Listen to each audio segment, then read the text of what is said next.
Hello friends, welcome to our YouTube channel Saraswati commerce academy. तो आज हम जो अपना वीडियो सेशन है उसमें हम लोग डिस्कस करेंगे प्रिंसिपल ऑफ मैनेजमेंट, जो कि हमें दिए हैं हेनरी फ्योल ने।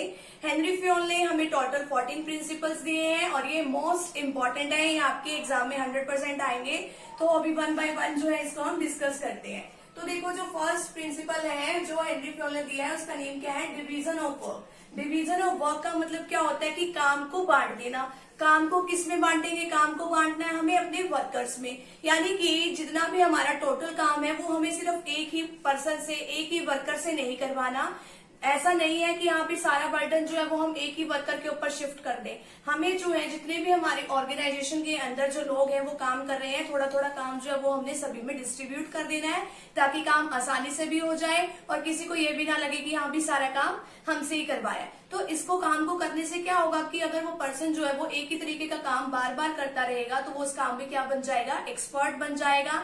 और ऐसे ही नहीं कि हमें किसी को भी कोई भी काम दे देना है, नहीं, उसको जो है जो हम काम दे रहे हैं वो उसके एक्सपीरियंस के बेसिस पे, जो उसका कोई अगर पुराना एक्सपीरियंस है, अगर पुराना नहीं है तो उसकी कैपेबिलिटी देख लेते हैं कि हाँ भी वो कौन सा काम जो है वो करने लायक है, उसकी क्वालिफिकेशन देख के वो हम उसको काम जो है वो दे देते हैं। और बार बार अगर वो उसी काम को करेगा तो वो उस काम में एक्सपर्ट बन जाएगा, स्पेशलाइजेशन उसके अंदर आ जाएगी। ठीक है, तो इसी में बताया हुआ है डिवीजन ऑफ वर्क में कि जो वर्कर को काम दे रहे हैं वो उसकी कैपेबिलिटी के अकॉर्डिंग, एक्सपीरियंस के अकॉर्डिंग और क्वालिफिकेशंस के अकॉर्डिंग देना चाहिए। जैसे इसके अंदर एक बैंक का एग्जांपल दे रखा है कि बैंक में जब आप जाते हो तो आपने देखा होगा कि हाँ भी कैश जो है, जहाँ पे हम कैश जमा करा के आते हैं, कैश डिपॉजिट करा के आते हैं, वो जो एक अलग से एक पर्सन है उसका काम होता है। कैश निकलवाने वाला जो पर्सन है, यानी कि जहाँ से हम अपना कैश जो निकलवाते हैं वहां पे एक अलग पर्सन बैठा होता है। ठीक है, इसी तरीके से बैंक में एफडी करने वाले अलग। ठीक है, सारे काम जो है वो अलग अलग लोगों को डिस्ट्रीब्यूट होते हैं और वो अपना काम जो है बार बार करने की वजह से उस काम में एक्सपर्ट बन जाते हैं। तो उसका पॉजिटिव इफेक्ट्स क्या है कि यहाँ भी स्पेशलाइजेशन आ जाती है और इम्प्रूव एफिशिएंसी का इसमें मतलब क्या है कि हाँ भाई वो जो काम है वो कम कॉस्ट पे पूरा करने की कोशिश करते हैं। सेकंड प्रिंसिपल हमारे पास है अथॉरिटी एंड रिस्पॉन्सिबिलिटी। अथॉरिटी का मतलब क्या है कि हाँ भाई अगर हमें कोई काम दे रहा है तो उसके रिगार्डिंग जो है हमें किसी की पावर मिल रही है। ठीक है, तो जो पावर होती है कि हाँ भी उसके रिगार्डिंग हम कोई डिसीजन ले सकते हैं, वो क्या होती है? अथॉरिटी। और रिस्पॉन्सिबिलिटी का मतलब क्या है कि हाँ भी हमें टाइम पे एक ऑब्लिगेशन होती है कि टाइम पे हमें ये वाला काम जो है वो कंप्लीट करके देना है। ठीक है, अब देखो कि हाँ भी अगर अथॉरिटी पावर ज्यादा दे दी जाए और उसके अकॉर्डिंग काम देना, तो वर्कर खाली बैठा रहेगा, उसको ये लगेगा कि हाँ भी मेरे से पूछने वाला कौन है कि हाँ भी तुमने कितना काम किया, तुम्हें कितना करना चाहिए था, तो कोई है ही नहीं। अब देखो कि हाँ भी इसमें एक एग्जांपल ले सकते हैं कि हाँ भी जैसे एक वर्कर है, तो वर्कर को ये तो कह दिया मैनेजर ने कि आपको 100 यूनिट्स का प्रोडक्शन करके देना है, लेकिन उसको किसी चीज की पावर दी नहीं, उसको ये पावर दी नहीं कि हाँ भी तुम रॉ मटेरियल खरीद सकते हो, नहीं खरीद सकते, कितने रुपए का खरीद सकते हो। जब उसके पास रॉ मटेरियल ही नहीं है, ठीक है, उसके पास पावर ही नहीं है, यानी कि क्या नहीं है, उसके पास अथॉरिटी नहीं है। तो अथॉरिटी नहीं है तो हम उससे काम की उम्मीद कैसे रख सकते हैं? तो जब वो काम ही नहीं करेगा, ठीक है, तो अब जो है उसकी इस बात के लिए रिस्पॉन्सिबिलिटी नहीं बनती। क्यों नहीं बनती? क्योंकि उसको पावर नहीं दी गई।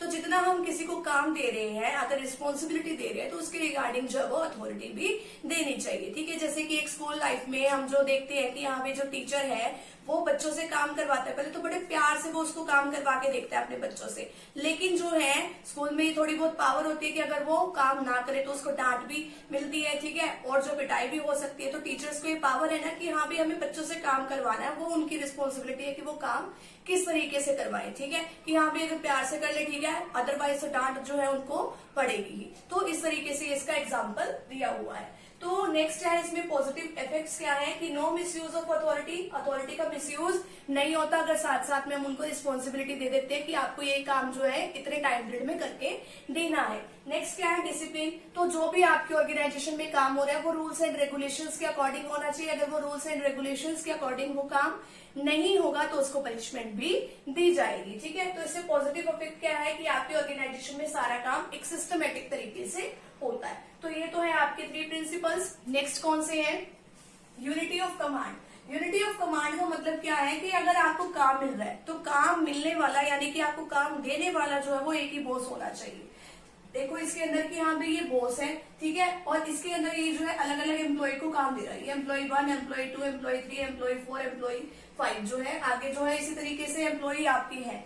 एक ही बॉस होना चाहिए जो अपने एम्प्लॉय को काम दे रहे हैं। अगर इसकी बजाय ये हो जाए कि हाँ भाई बॉस हो जाए आपके दो, ठीक है, अब देखो कि हाँ भाई वर्कर कंफ्यूज नहीं हो जाएंगे कि हाँ भाई हम कौन से जो मैनेजर का काम करें, अपने कौन से बॉस का काम कंप्लीट करें और किसका काम छोड़े, है ना। तो इसमें क्या होना चाहिए कि आपको काम जो है वो सिर्फ एक ही बॉस से मिलना चाहिए। अगर आपको काम जो है एक से ज्यादा बॉस से मिलेगा तो वर्कर जो है वो कंफ्यूज हो जाएंगे। अगर पॉजिटिव इफेक्ट्स क्या है कि कंफ्यूजन नहीं होगी, लेकिन अगर ये वाला जो प्रिंसिपल है वो फॉलो नहीं किया गया तो कंफ्यूजन जरूर होगी, क्योंकि वो इस बात पे कंफ्यूज होंगे कि हाँ भाई इस वाले बॉस का काम पूरा करें या इस वाले बॉस का।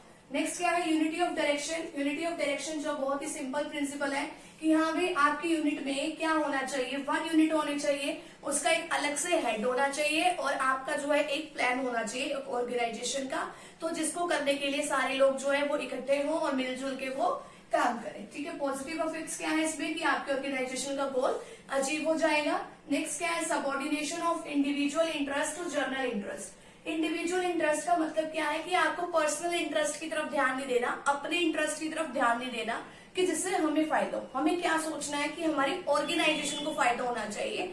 अपना पर्सनल इंटरेस्ट आपको सेकंड नंबर पे रखना है। आपकी ऑर्गेनाइजेशन का जो इंटरेस्ट है वो पहले नंबर पे होना चाहिए। आपकी ऑर्गेनाइजेशन को फायदा हो रहा हो किसी बात से तो वो काम आपको पहले नंबर पे करना है, ठीक है। अगर सपोज करो कि आपकी कहीं जान पहचान की दुकान है, ठीक है, या फिर कहीं पे शोरूम है, कुछ भी लगा लो वो है, तो वो कहता है कि आपको अगर आप इतना सामान जो है हमारे यहाँ से खरीदोगे हम आपको कमीशन देंगे, लेकिन रेट जो है वो और मार्केट में वहां पे ज्यादा मिल रहा है, तो आप कमीशन के चक्कर में वहां पे अपनी ऑर्गेनाइजेशन को लॉस करवाओगे कि हाँ भाई और जगह तो वो सामान सस्ता मिल रहा है। अपने फ्रेंड से जहाँ पे आपको कमीशन के लालच में आके आप कह रहे हो कि हाँ भाई अपनी ऑर्गेनाइजेशन को वहां से सामान खरीद लो, उसकी क्वालिटी ज्यादा अच्छी है, तो ये बात जो है वो ठीक नहीं है। आपको अपनी ऑर्गेनाइजेशन के बारे में सोचना है, अपने पर्सनल इंटरेस्ट के बारे में नहीं। और नेक्स्ट क्या है इसमें, रेम्यूनरेशन ऑफ पर्सन की आपके जो एम्प्लॉइज जो है उनको आपको उनकी कैपेबिलिटी के अकॉर्डिंग जितना वो काम कर रहे हैं और जितना और ऑर्गेनाइजेशन से जो है सेम काम करने वालों को जो सैलरी मिल रही है वो उनको प्रोवाइड करनी है, ताकि वो भी सेल्फ मोटिवेटेड होकर फिर इन फ्यूचर काम करे। तो यहाँ तक का आप फटाफट से स्क्रीनशॉट ले लीजिए। नेक्स्ट पॉइंट है हमारे पास सेंट्रलाइजेशन एंड डिसेंट्रलाइजेशन। सेंट्रलाइजेशन का मतलब क्या है कि अगर हम कोई भी डिसीजन ले रहे हैं तो डिसीजन लेने में अगर सिर्फ टॉप लेवल ही है, यानी कि अगर पावर जो है डिसीजन लेने की वो टॉप लेवल के पास कुछ ही पर्सन के पास है या एक पर्सन के पास ही पावर है डिसीजन लेने की, या कोई भी अगर हम पॉलिसी बना रहे हैं उसकी, तो अगर किसी एक पर्सन के पास के टॉप लेवल के पास ही पावर है तो हम कहेंगे कि हाँ भाई ये सेंट्रलाइजेशन है। अगर जो है पावर जो सभी के पास थोड़ी थोड़ी है कि हाँ भी कोई डिसीजन ले सकता है, टॉप लेवल भी डिसीजन ले सकता है, हमारा मिडिल लेवल भी, और जो हमारा लोअर लेवल है वो भी डिसीजन ले सकता है, तो उसको हम क्या कहेंगे कि ये क्या है, डिसेंट्रलाइजेशन है। अब देखो कि यहाँ पे जो छोटी छोटी ऑर्गेनाइजेशंस होती हैं उसमें तो सारी पावर से एक ही पर्सन ले लेता है, तो वो तो क्या किस पॉलिसी को अपनाती है, सेंट्रलाइजेशन। अगर पावर जो है सभी के पास, अगर बहुत बड़ी ऑर्गेनाइजेशंस है तो सारी पावर जो थोड़ी थोड़ी सभी में बटी हुई होगी, तो उसमें क्या होता है, डिसेंट्रलाइजेशन। इसके पॉजिटिव इफेक्ट्स क्या है कि यहाँ भी सेंट्रलाइजेशन और डिसेंट्रलाइजेशन होने से सभी के पास पावर बटी हुई होगी, तो सभी लोग जो है वहां पे जितने भी वर्कर्स है वो खुश होके काम करेंगे। और अगर पावर सिर्फ सेंट्रलाइजेशन है, अगर पावर जो है वो टॉप लेवल के पास है, तो डिसीजन आते आते जो है वो बहुत देरी हो जाती है, तो इसका ये भी फायदा है। नेक्स्ट है principle of scalar chain. Principle of scalar chain क्या बताता है कि अगर हमें जो है टॉप लेवल को कोई डिसीजन देना हो, ठीक है, वर्कर्स को, तो वो कैसे डिसीजन देगा, वो ऊपर से डिसीजन नीचे की तरफ आएगा ना, पहले टॉप लेवल से मिडल के पास, मिडल से फिर लोअर के पास, लोअर लेवल जो है फिर वो वर्कर्स को देगा, ठीक है। इसी तरीके से देखो अगर वर्कर्स को कोई बात टॉप लेवल तक पहुंचानी हो तो वो कैसे पहुंचाएंगे कि हाँ भी पहले जो वर्कर्स हैं, वर्कर्स लोअर लेवल के पास, लोअर लेवल से फिर मिडल के पास, मिडल से फिर जाके टॉप के पास पहुंच जाएगी वो इन्फॉर्मेशन, ठीक है। तो जैसे इसमें आपको एक एग्जांपल दे रखा है, अगर ई ने कोई बात ओ को पहुंचानी है तो वो कैसे पहुंचाएगा, जो ई है वो अपनी बात डी को कहेगा, डी सी को, सी बी को, बी ए को, फिर ए से एल के पास, एल से एम के पास, एम से एन के पास, फिर एन से फिर ओ के पास आएगी वो इन्फॉर्मेशन। ऐसे जो घूम के आपके पास इन्फॉर्मेशन जो है वो पहुंच जाएगी जिसको भी आपने बात पहुंचानी है। लेकिन आपको अगर बात पहुंचाने में कोई इमरजेंसी है, ठीक है, कोई अर्जेंट बात बतानी है, तो वो हम डायरेक्ट जो है, जैसे ई ने अगर बात ओ को ही पहुंचानी है ना, तो वो ये डायरेक्ट भी पहुंचा सकता है। तो अगर डायरेक्ट इन्फॉर्मेशन पहुंचाई जाती है तो उसको हम क्या कहते हैं, गैंग प्लैंक कहते हैं, ठीक है। तो इसके पॉजिटिव इफेक्ट्स क्या है, सिस्टमेटिक तरीके से जो है इंफॉर्मेशन का फ्लो होता है। अब देखो नेक्स्ट है principle of order. Principle of order का मतलब क्या है कि हमें किसी को कमांड नहीं देनी, किसी को ऑर्डर नहीं देना, ठीक है।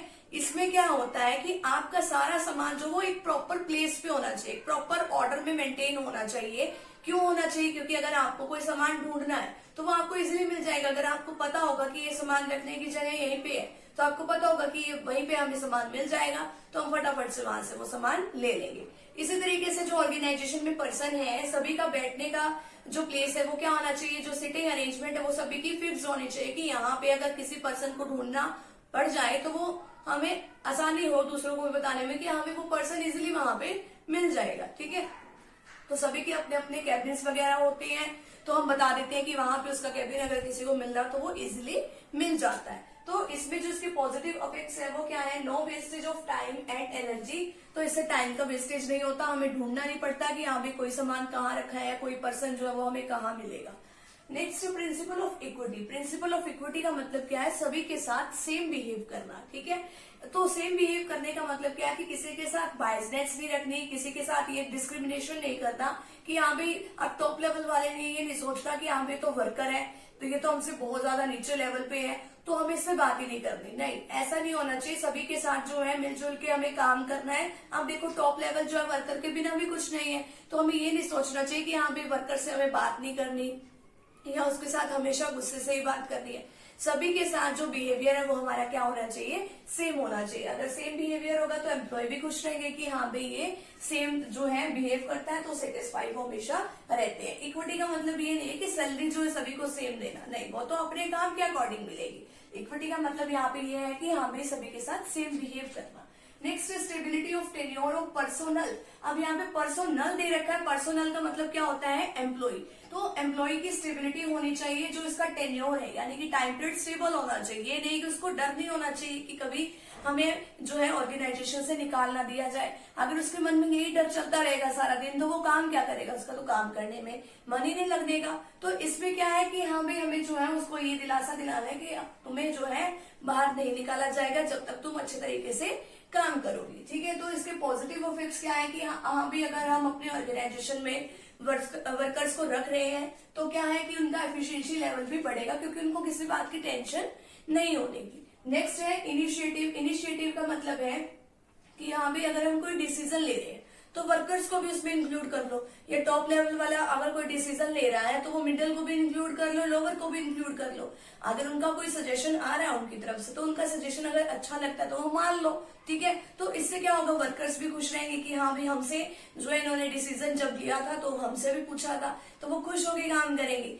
आप देखो कि अगर मान लो उन्होंने डिसीजन टॉप लेवल वालों ने अपने आप बना दिया तो उसमें ये नहीं करना कि आपने उनका डिसीजन नहीं मानना। अगर आपने उनका डिसीजन मानने से मना किया कि हम तो आपका डिसीजन नहीं मानेंगे तो फिर जो है वो आपको क्या कहेंगे कि हाँ भाई अगर काम करना हो करो, नहीं तो जाओ, ठीक है। तो इसमें क्या है कि हाँ भाई आपने जो है इनिशिएटिव की, अगर लगता है कि हाँ भाई हमें किसी और से सजेशन लेने की जरूरत है तो आप अपने वर्कर से ले सकते हो। हमसे भी पूछ के जो है वो डिसीजन लिया गया है तो एम्प्लॉय के मन में भी अपनेपन की भावना वहां पे आ जाती है कि हाँ भाई हमसे भी पूछ के डिसीजन लिया है। नेक्स्ट क्या है, एस्पिरिट दे कॉर्प्स। इसमें क्या बताया गया है कि हाँ भाई हमें मिलजुल के काम करना चाहिए, अकेले अकेले नहीं काम करना चाहिए। आई को जो है हटा दिया गया, वी को इंक्लूड किया गया है कि अकेले काम नहीं करना, हमें मिलके काम करना है। तो इससे क्या है कि कैसे भावना हमारे अंदर आती है, टीम स्पिरिट की, हमें मिलजुल के काम करना चाहिए, ठीक है। तो यहाँ पे आपके हेनरी फ्योल के 14 प्रिंसिपल्स हैं, तो यहाँ पे कंप्लीट होते हैं और ये मोस्ट इंपॉर्टेंट है आपके पेपर में 100% है कि आएंगे 6 मार्क्स में,